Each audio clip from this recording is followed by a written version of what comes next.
welcome to a new episode of the Dutch Speaking Academy podcast. Today, I have a very special guest for you. I'm very excited that he's here. Derek Mitchell, a comedian and content creator from the US, but also from the Netherlands. We're going to be talking about how he started his Dutch speaking journey, how he learned to speak Dutch fluently. Derek. Yes. Welkom. Thank you. Thank you. I'm very happy to be here. Very happy to be here. All right. Let's dive in. Okay. Because yes, you speak Dutch. I do. How? Everyone wants to know. How did you do it? How did you start? Or maybe let's first start with why are you here in the Netherlands and how did you get here? I came to the Netherlands for the first time at the end of 2012. And then I was kind of just hanging out. I wasn't planning to stay here, but I had just turned 20, so I was very young, and then made friends and was doing work here and there. And then I was bartending, and then I decided to make it official and decided to stay beginning in 2014. And that's when I really decided I should learn the language. Because when you were bartending, you didn't speak Dutch? I continued bartending. I think bartending actually was a great first place to begin because I didn't really ever learn Dutch in a formal, pedagogical setting. I didn't take proper formal lessons. Mm-hmm. So I really learned it just by doing and making mistakes and talking to people and trying to keep them speaking Dutch to me as long as I possibly could before they switched. Okay. And a bar is a good place to do that in the beginning because it's one of the few places I think Dutch people ever expect they'll need to speak Dutch even in Amsterdam, except that's changing now as well too. Mm-hmm. But back then it wasn't. So people would, at least initially, always begin in Dutch reliably, and there's a script you can follow. So what were the first Dutch words that you knew? Ik wil graag een biertje. Yeah. Heb je ook sinaasappelsap? Heb je ook appelsap? Een Coletje Zero. Now, then it was still Coletje Light. Cola Light, yeah, natuurlijk. Yeah, so that, and then if they ever veered off from that script, then your veins fill with cortisol and panic, and then... Yes, and then what happened? Then I was like, I'm sorry, I actually, could you say it in English? And then they were like, oh, you're English. Oh, so, okay, now. And then you just are like, honestly, I wish a hole could open up in the floor and just swallow me forever and I could disappear. Yeah. Yeah. How did you... So then you decided, okay, I need to learn more Dutch. Yeah, I just really committed to it. How did you start? Well, I have a friend who, when I came here, I've always wanted to be performing, to be an artist. That's always been my goal. The particular way in which I would go and do that, or what kind of thing I was doing, was not always as clear to me, but I knew I wanted to be doing that. So when I first came to Amsterdam, I went and reached out to a bunch of amateur theater groups, English language theater groups, because I thought that would be where I should go. And so the first friends really I made were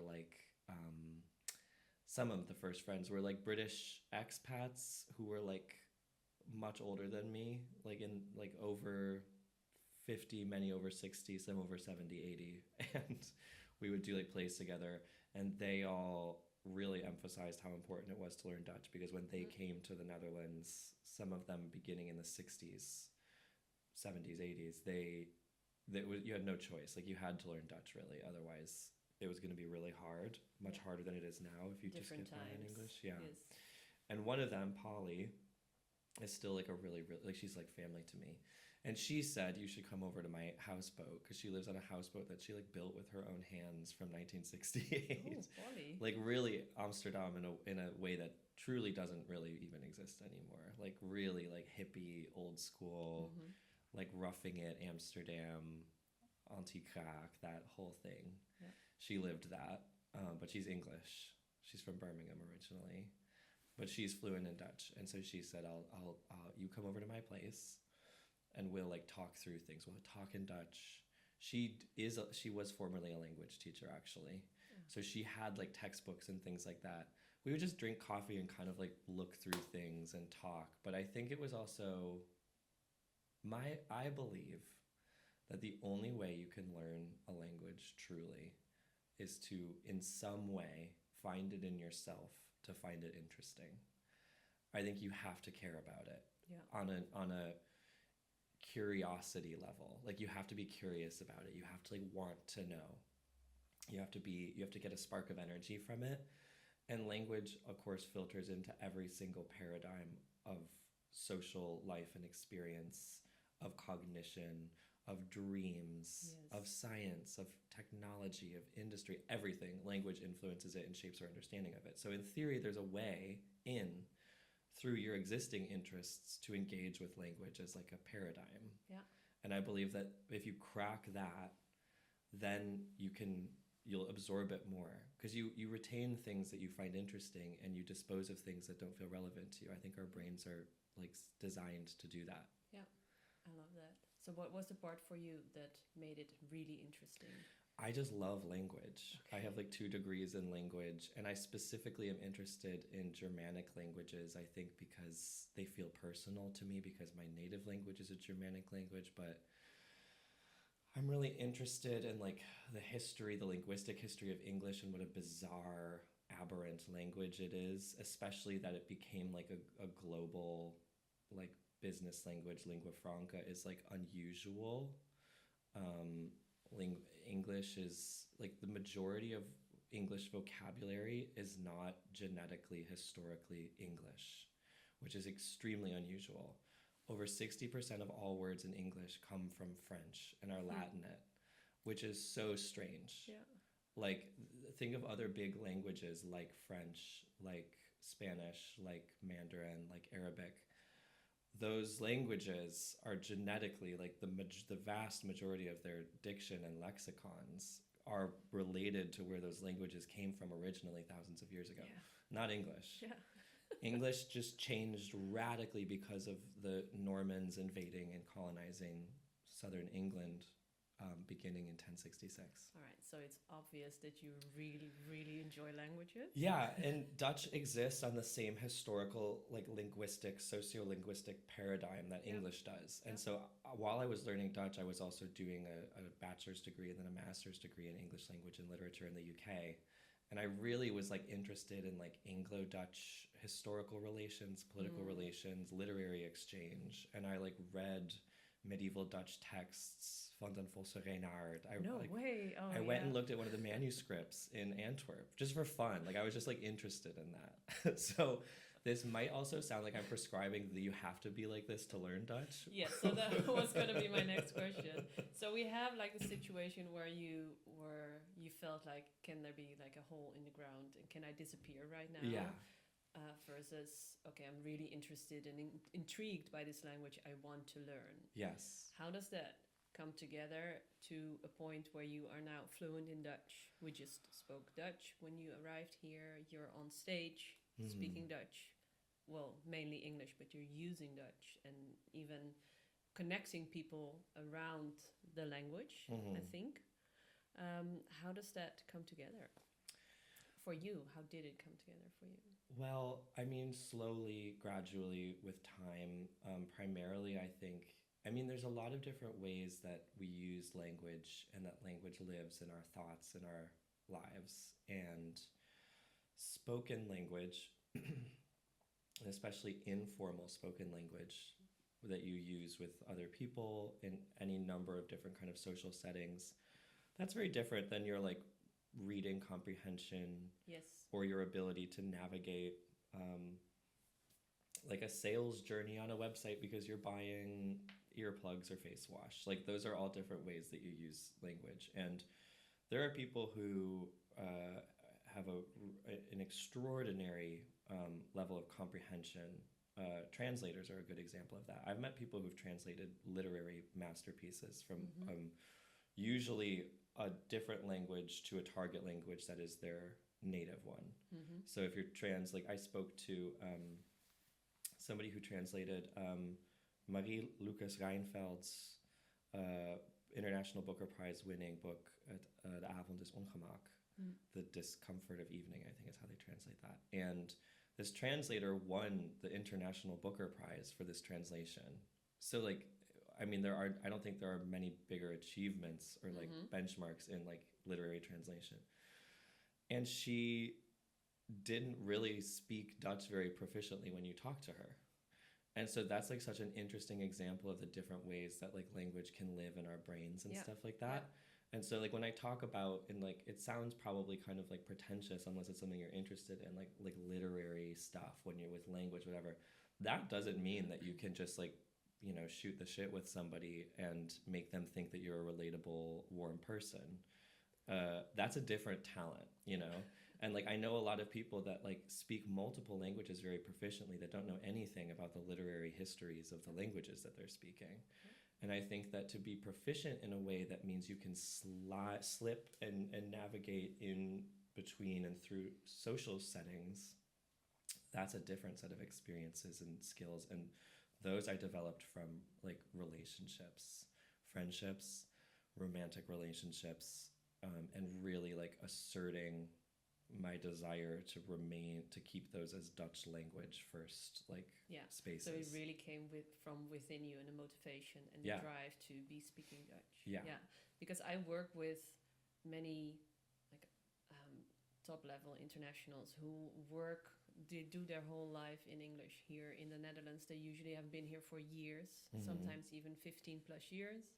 They have children now, but they're still stuck in the English speaking loop. And they all tell me like there's this freeze when I try to speak. I know all the words, they understand everything, but when it's their like moment to shine or moment to speak, they just freeze, they get stuck, they block, and they switch to English. Yeah. And like for you, it really came from, okay, I really, really want to do this, so I am going to do it. Was there any particular way? Did you still have that freeze or the embarrassing moments, or can you share a little bit about Totally, that? yeah. I mean, I still do. I think that's like the thing is you still feel? Sometimes. Yeah.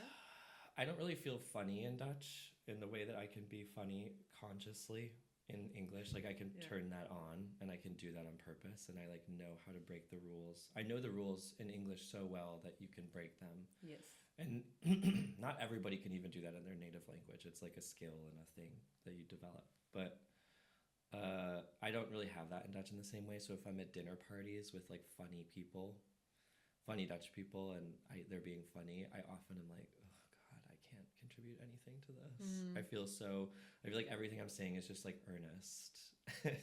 I can't command like irony or like witticism in the same way in Dutch, which is an aspiration I still have. But so I definitely feel that still in Dutch. I think that people who have already acquired other languages as adults, like it's a thing that once you've experienced it, then like the entry point, I think, for like feeling comfortable being uncomfortable, because that's part of it. You have to feel comfortable knowing you sound a little bit weird, but that in general, people don't judge that nearly as harshly as you're judging yourself, because it feels unnatural. Once you've done that once, like I think many people who do acquire Dutch living in the Randstad, which is increasingly an unusual thing to see happen, I think the people who do that oftentimes are people who have already acquired other languages. So a German person who also is already bilingual and speaks proficient English, who lived in Spain for a while and acquired Spanish in Madrid over 10 years, has now just relocated to Amsterdam or The Hague for a job. They're going to probably be picking up Dutch and feeling comfortable using that at lunch at work with Dutch colleagues way more quickly than an American who's a white American person who's never left the United States, maybe lived in like a mid-size American city, monolingual from birth, moving to the Randstad. Them acquiring Dutch in social settings is a way higher stakes game than that German person. Yeah. Because they don't have the felt experience of what it is to go through that. Yeah. Like I'm now working on another language that I'm learning intently and trying to acquire in that way. And I feel a freedom. Which one? Ukrainian. I feel a freedom speaking that and knowing I sound crazy way earlier than I felt kind of comfortable doing that in Dutch. Yeah. But I Yeah. still pushed myself to do it in Dutch Wow. because I'm a perfectionist and a glutton for punishment. People often tell me Dutch is a really hard language. What's your take on that? I mean, I see things in comment sections a lot. People have a lot of opinions. People also say Dutch is one of the easiest languages to learn for English speakers. I don't really buy into this, like, I don't think that there's like a hierarchy. I think acquiring language, as I've already stated, like, acquiring language is not like a straightforward thing anyway, because we have to define the terms of what that means. Are we talking about you want to be the life of a party in the language? You want to be able to write a business email in the language? You want to write a poem in the language? You want to read a book in the language? You want to be able to navigate a website with the language? Like, all of those are different skill sets. So if we want to do any one of those, let alone all of them, that's never easy. That's like a tremendous life-changing pursuit and journey. But going on that journey changes you for the better always, if it's one you chose to go on. If you're forced to go on that journey, that can be very traumatic. Yes. And governments and political regimes historically know how to weaponize that. Jeez. But yeah, I don't buy into like, oh, this one's easy, this one's not. It's like, no, they're all hard. It's all hard. Yeah. Yeah. And it takes effort and Yeah. time and energy. Yeah. To do it. Yeah. What was there like a game changer or something that a moment that it clicked where you were like, okay, now I nailed it, I got it. I think can it's do just anything in Dutch. No, I still don't feel that way. I think it's always progressive, and it's always only retrospectively that I think, oh wow, that conversation just went really well, and I said like a few things. I said like a colloquialism, or like I used a turn of phrase that I didn't consciously choose to use. It just came out because at some point I absorbed it or something. And I think you just notice that happening over time. And in that way, you're climbing any number of different like ladders within the complex like scheme of the language acquisition. But it just happens gradually. And I mean, there are like milestones which feel significant, which is like, I guess like being able to, I think being able to express increasingly like abstract ideas or like emotional things is like a great feeling to be able to do. I think like being able to phone the Belastingdienst and navigate a whole thing and not feel nervous. Yes. That's a big thing. Yeah. Because you can do it effectively, but still feel like panicked the whole time. I think to be able to just do it and then like hang up and be like, oh wow, that was like actually I did that. I didn't used to be able to do that. That's a cool realization. Yeah. But I think it's better to like actually just let them happen. Like I think setting yourself those, like I have to achieve this, it creates, I don't know, for me it could create this like anxious sense of pass fail, which is like I think not a good way of thinking about the journey. But still, you said you're a perfectionist, so Yeah. how do you deal with that? Well, I think the language acquisition actually helped me a lot with perfectionism and being okay with sitting with the fact that it's not all going to be perfect and that doesn't say something about me morally as a person. Because I think that's what perfectionism is. Yes. Yeah. Can you say that again? Yeah, making the mistakes doesn't make you a bad person. Yes. And I think that's the underlying belief. And I think actually, frankly, because there are a lot of like US Americans that come here, relatively speaking, as a demographic group. And I think having grown up in that country where truly from the youngest age, you're told like you have to be the best. And if you're not the best, then you're a loser and a failure. There's like a real perfectionist spirit, I think, like an ideology that like people there grow up in, and it's in media culture, it's in politics, it's in everything. And because white US Americans are often monolingual, I think that like language acquisition thing comes with this perfectionist anxiety and intensity, which is sort of like, oh my God, you got to let that go or you're never going to be able to do this. How did you feel with the Doe maar normaal Dutch way of living? Like, Well, try to be as normal as you can. yeah, I mean, I really like study it, and it's often like fodder for things that I like make videos about or make jokes about on stage. And not because I think it's ridiculous or bad. I think oftentimes I actually totally see the value in and sometimes prefer the Dutch logic and the Dutch way of doing things. So oftentimes in the things that I do, I think Anglophone people end up being kind of the butt of the joke and like seemingly the ignorant ones. But with the kind of Dutch urge to not stand out and to be suspicious of people who want to do that.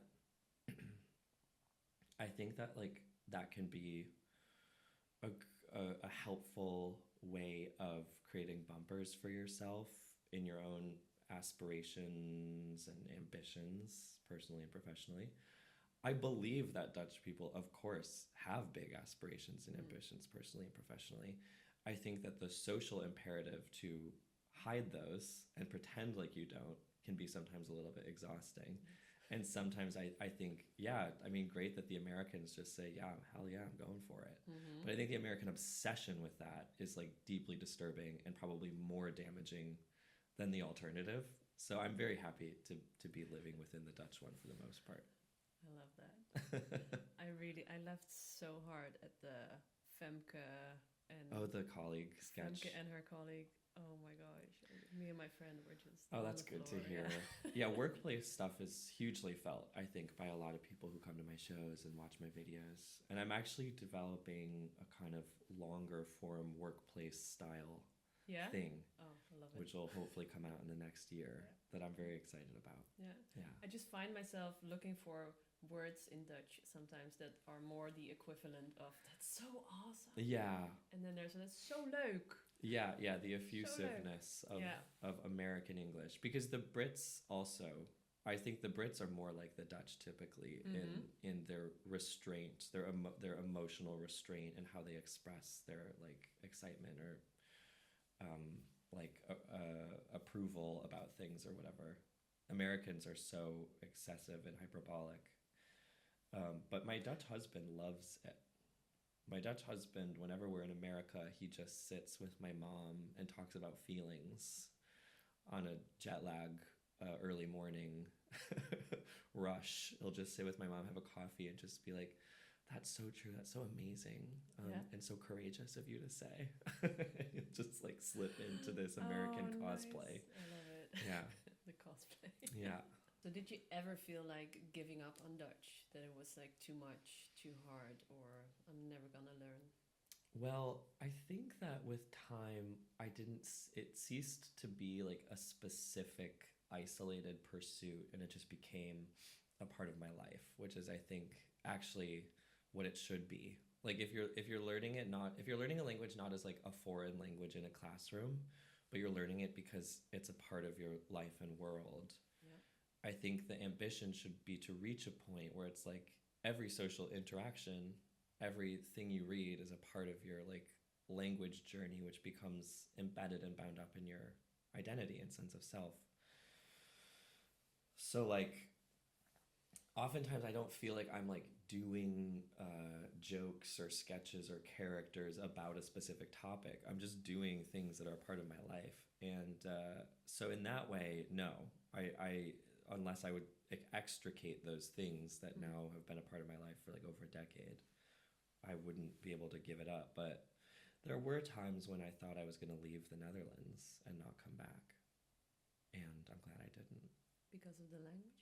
No, because of the COVID-19 pandemic and because of my ambitions to be a performer and an artist and because of a breakup.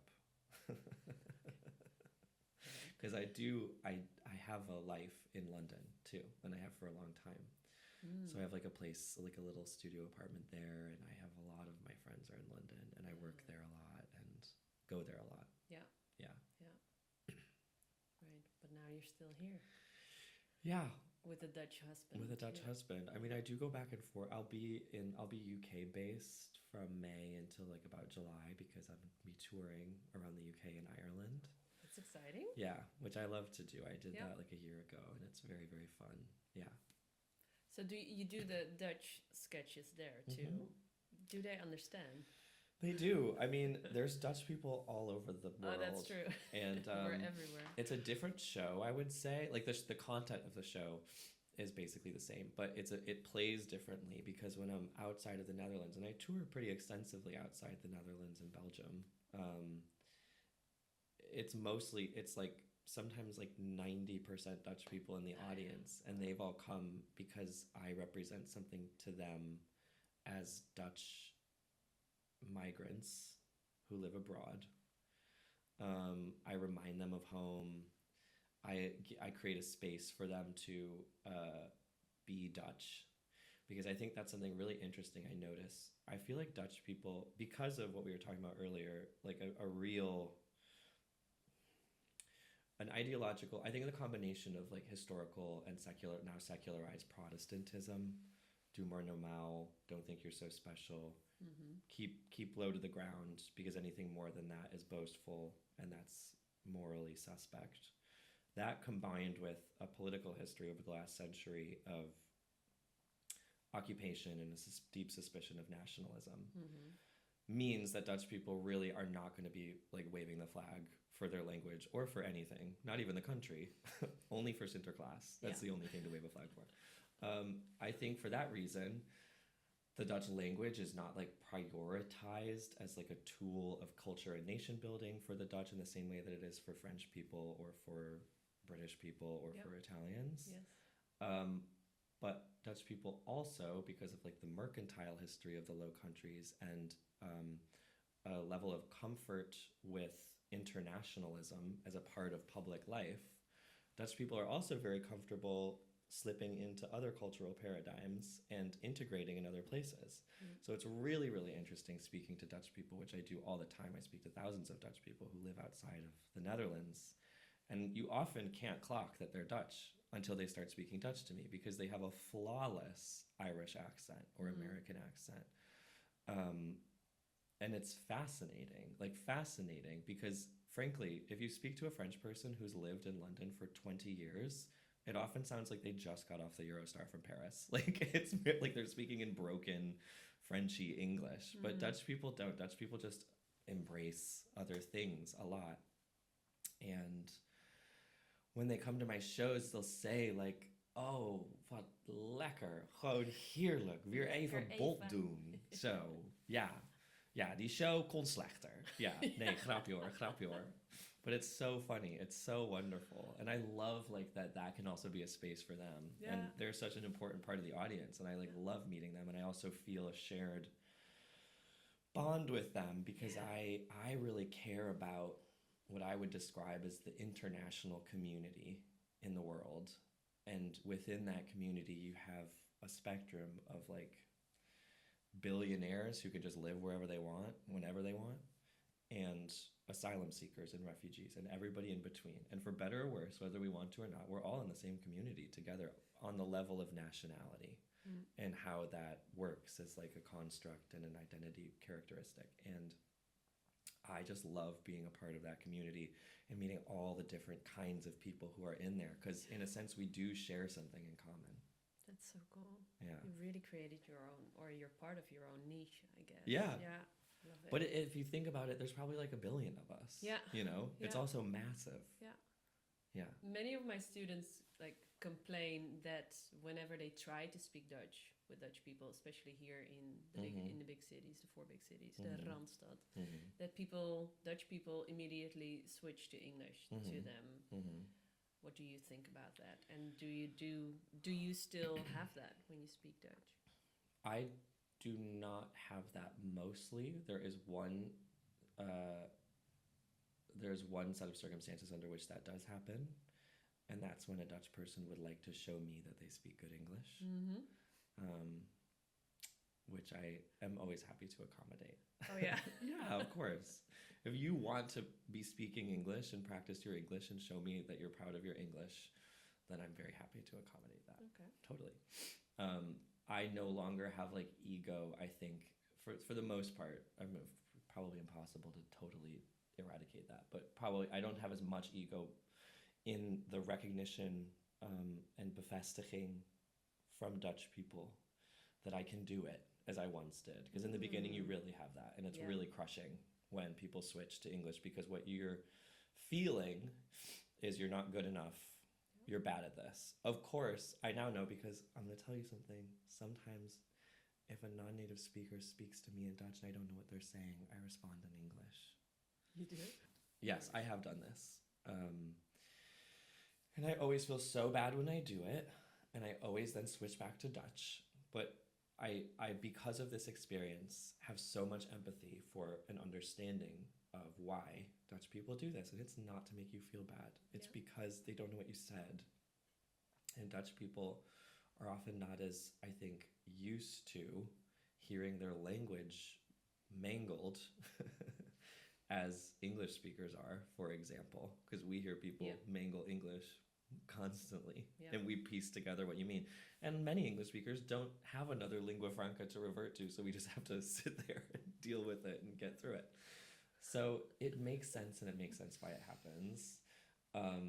But I think what I would say, because again, I really I've spoken about some pretty abstract interest-based things today, and I don't want to send the message that that's what you need to do to learn Dutch. You do not. And I think it's also just about a culturally aware approach to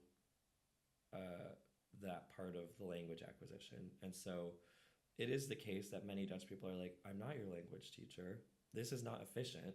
If you need something from me, we'll do it in the language we both understand. What, are you crazy? Also, Dutch is... Why do you care about Dutch? Why do are it in you learning English. Dutch? Yeah, anyway. Yeah. That is not a view that they have to hurt you. That is not a view that they have to hurt you. That is a view that makes sense. It is practical and logical, and your language journey does not fit in there in that moment. It's all about timing. But the famous cliche that sometimes I'm not even sure I agree with, that Dutch people schedule their social lives far out in advance. I'm not sure I agree with that. I think adults who have their shit together do that regardless of their cultural background. And there are plenty of Dutch people who do not have their shit together who would love to meet up with you for a random beer. Maybe you just haven't met them yet. Oh my God. There should be a Tinder for that. Yeah. A dating app for people who don't want to schedule. I mean, oh my God, let's talk after this podcast. But what I will say is, if there is any truth to that, what you could and should do is find at least one Dutch person who definitely exists and is out there, who would be willing to sit down with you and have a focused, to begin 5-minute interval of Dutch language. Yeah. Do this regularly, work your way up, make it a habit, and schedule it. Schedule it. Because one of the things that's also really important... Are you taking notes? Okay. You have to schedule it. Yeah. But that's also just your personal growth. So don't think about, I mean, that was me meeting up with Polly. I was a bartender, and I would work until... It doesn't have to be a Dutch native speaker either. It can be somebody who is fluent in the language. Yeah, and who understands your journey. And sometimes it's process. better in the earliest days, I think. But I was a bartender. Sometimes I would close the bar at 5, 6 in the morning, and I would go to her house for 10 a.m. I mean, I was 21, so I could do that without having a mental breakdown. Yeah. Truly, I would have to go to the hospital now if I tried to do that. But but you just got to hold yourself to it, and you will feel a sense of accomplishment and happiness with yourself for having done it and stuck to it, and don't cancel it. It's the same thing as working out. It's the same thing as going to the gym or going for a run or swim. You just got to do it. Uncomfortable. It's going to be a bit awkward, but there's an endorphin hit when you do it. Yeah. There really is. Yeah, I see this all the time when people they tried it, and then they're like, it happened. Yeah. 2 minutes of Dutch. Yes. Yeah. Yeah, and it's important to know, I think, that it is very, very difficult to shift the primary language of any kind of relationship once it's already established, whether it's a romantic relationship or a friendship or a professional relationship. that's not like a Dutch thing. That's, I think, a sociolinguistic thing. Yeah, it is definitely. So once you've established the language you communicate with a person in, it's so difficult to change that ever, because it involves feeling like you're performing for one another for a solid chunk of time before you can really make that switch. This is actually what I do and what I teach. This is what you how teach. to break through this cycle. Right. Because it can be done. So how is it done? Really awkward. How is it done? It's done with steps, with clear communication, like actually telling the partner or the person you're going to be speaking with, like, this is my goal, this is what I want, right? And can you please help me with this, because this is important for me. So can we start with 5 minutes? So I tell people, like, set a timer, decide what you're going to be talking about, prepare it a little bit, so you feel a little bit more at ease, and then just go and do it, try it. And if you fail, then just keep going. Just keep speaking Dutch for those 5 minutes, and then do that regularly, schedule it. That's true. So what you said, I completely agree with that. So, but it costs time and energy, and like, you have to really put your mind to it to do it, and it's awkward. It is especially awkward, with a romantic partner. Yeah, and I think, Tim, my husband, and I, we only speak in Dutch with each other unless I'm very upset. Oh yeah. But then he still responds in Dutch, but I'll speak in English if I really am upset and need to get my words out. Did you start the relationship in Dutch? Yeah. Yeah. Intentionally. That's why. Yeah. But the language of our relationship is Dutch. Yes. My first relationship with a native Dutch speaker, who's actually a Belgian man, a Flemish man who had lived in Amsterdam at that time already for 20 years. So his Dutch was very actually kind of just neutral. It didn't sound particularly Flemish inflected at all. But we would kind of mix Dutch and English. And I think that's a place definitely that can live in relationships. Yep. There are a lot of international couples who blend languages with one another, especially as new languages are acquired. Yep. But I also think a great milestone is inaugurating a friendship fully in the target language, and that can be great. And so when you feel a fun spark of possible friendship happening with a new Dutch person, and you're a little bit proficient, also if you just say to them, this is how I talk, this is how I sound, and they're interested, this is me. That relationship can be a key, I think, to huge language progress, because you just learn the little things. You just learn the little phrases and sounds and things that you make that just lead to a native feel. And those you can't learn in a book. No. What would you say to someone who has been here 15 years, living and working and breathing in English, but who really wants to make the change? Where to start? If they really want to do it, I think first I would say examine the reasons why you really want to do it. If it's because of a feeling of shame and embarrassment, but you actually don't care about learning the language, and you live in the Randstad, part of me would be just forgive yourself. Nah. You're probably going to be fine. Yeah. And I think this will always feel like a horrible uphill battle for you. And I don't think any of us should saddle ourselves with that. I think that's whatever it is. If you hate lifting weights, and you go to the gym and you castigate yourself for not being good enough, just don't do that. Try swimming.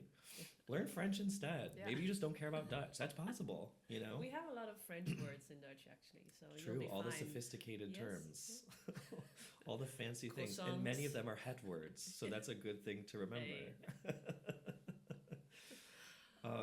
But I would say if you feel something of a spark for it, if there's a part of you, and I think a huge spark can be, I want to understand what makes Dutch people tick. I want to be able to join in at dinner parties. I want to understand a Dutch sense of humor, which is so hard to translate into English and is often lost in translation, which I think leads to the stereotype that not even many Dutch people are aware of, I believe, that English speakers have, that Dutch people are not funny. And I have a theory. Really? Yeah, this is a stereotype. Okay. And I think part of this, it's a sociolinguistic theory, is that Dutch people don't think of English the same way that they think of French or German. They think of English as a business communication tool and the language and a language of commerce. But it's not necessarily, for many Dutch people who speak English, a medium of expression and a medium for play. It's actually just a medium for getting shit done. And that means that I think not many Dutch people play or think of how humor works in an English way in English. I also think one of the most fascinating features of the Dutch language are modal particles, like eens, even, maar, soms, these kinds of words. Yeah. And so, doe eens nou toch even normaal. Translate that literally into English, it's impossible. Yeah. And this is like a unique feature of Dutch within European languages. Like, I know that Chinese also has modal particles, but like a lot of other European languages really? don't have this. Yes. So it's like a supralinguistic feature that like is actually rare in languages to have this, where it's like words that in other literal contexts have a literal definition, but when they're used in a specific way, you can't translate them literally. Yeah. They just communicate a vibe. Yeah. Like, And kom, so, kom yeah. maar. Kom Kom maar. maar even. Kom maar even. Kom nou toch maar eens even. And then so that same person might say, just come. Yeah. And that sounds bolts as hell. That sounds like, are you mad at me? Yeah. And it's like, no, but because that person hasn't thought about English the way that they're thinking about Dutch. Yeah. In a subconscious way. Of course, we don't set out to think about how we're positioning ourselves in language most of the time. Yeah. This is also how we say, like, can you maybe grab me a coffee? Yeah. Like this maybe is Yeah, also yeah, like yeah. it's really part of being polite. Yeah. It's very polite to add misschien to Yeah. a question in Dutch. Yes. And Or do you also have coffee? Yeah, do you also have coffee? Yeah. That doesn't make sense in do English. you maybe also have coffee? It's Yeah. very polite. Yeah. And it sounds just like kind of strange in English. Yeah. So I don't even remember how we got here. No. I think it's wanting to understand Spark. how that feels, what that is in Dutch. That can be the reason why you want to learn Dutch, because there's so much to understand, and so many of the cliches and the stereotypes, which many of which are unfair and I think mean-spirited, that like internationals have living in this country about Dutch people are incorrect. And some of them, when I hear people repeat them, what it tells me immediately is you don't speak Dutch. Because if you spoke Dutch, you would know the truth of actually how the Dutch language paradigm codes life and humor and all the nice things, the best things about life. And so I think that's the most compelling way in and reason to learn a language. I love that. Yeah. Let's end with that. Okay.